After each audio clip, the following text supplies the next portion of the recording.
Bag নিয়ে আমি এখন যাচ্ছি বাজারে। বাজারে যেতে যদি লেট হয়ে যায় তাহলে কানা বেগুন, কানা পটল, তাছাড়া আর কিছু পাবো না। তখন আমার আবার বউ রান্না করবে না, না আমাকে আমাকেই খেতে হবে। আমার টাইম নেই, আমি চলি।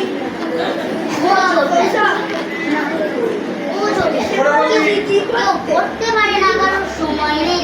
চিঠি মনে হয় আমার আর পড়ানো হবে না।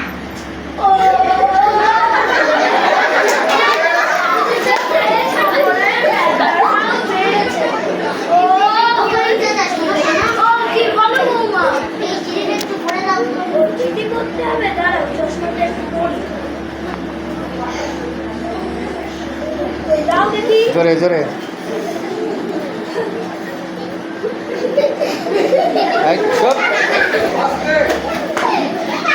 কি হলো কখন থেকে যাচ্ছে, একবার এরাম একবার এরাম একবার এরাম একবার এরাম করেই যাচ্ছে, কিছু তো বলবে।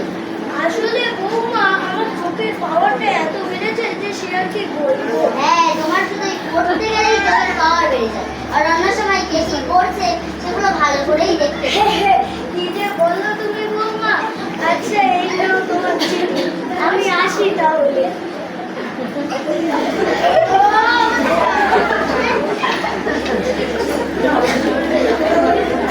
চপ পরে কে পরে পরে পরে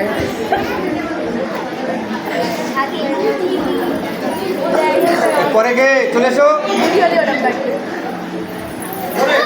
লেট হয়ে গেল, তাড়াতাড়ি স্কুলে যেতে হবে। ম্যাডাম ম্যাডাম আরে কি করছেন ছাড়েন আমার হাত ছেড়ে। ম্যাডাম এই চিঠিটা একটু করে দিন না। না না, ওসবের এখন সময় নেই, আমার দাঁড়া আছে, আমাকে স্কুলে যেতে হবে। আচ্ছা এক সেকেন্ড আপনি টিউশন মানা তো আমার টিউশন আপনার স্কুলে পড়তো, তা ও আর স্কুলে আসছে না কেন? দুঃখের কথা কি বলবো, ওর বাপটাও কাজে যেতে পারে না, আমি মাঠে যাইতে একটু হাঁটাচলা করে বলো।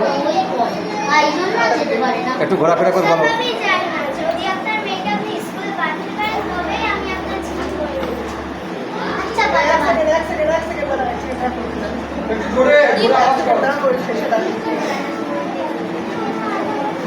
হাবুল বলে কাউকে চেনেন?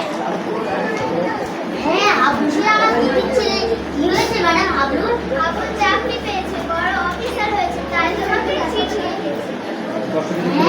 ম্যাডাম আপনি সত্যি বলছেন আমার হাবুল চাকরি পেয়েছে? আচ্ছা ঠিক আছে, আমার লেট হয়ে যাচ্ছে, আমি এখন আসছি। আচ্ছা আপনি যান, আমি ওকে এক্ষুনি স্কুলে পাঠাবো। এই মানা এদিকে আয়। কি হয়েছে মা, ডাকছো কেন? এই তো হাবুল চাকরি পেয়েছে। তাই মা?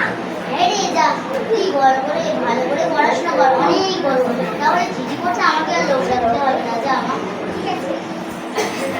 কি গো তোমরা শুনেছো তো আমার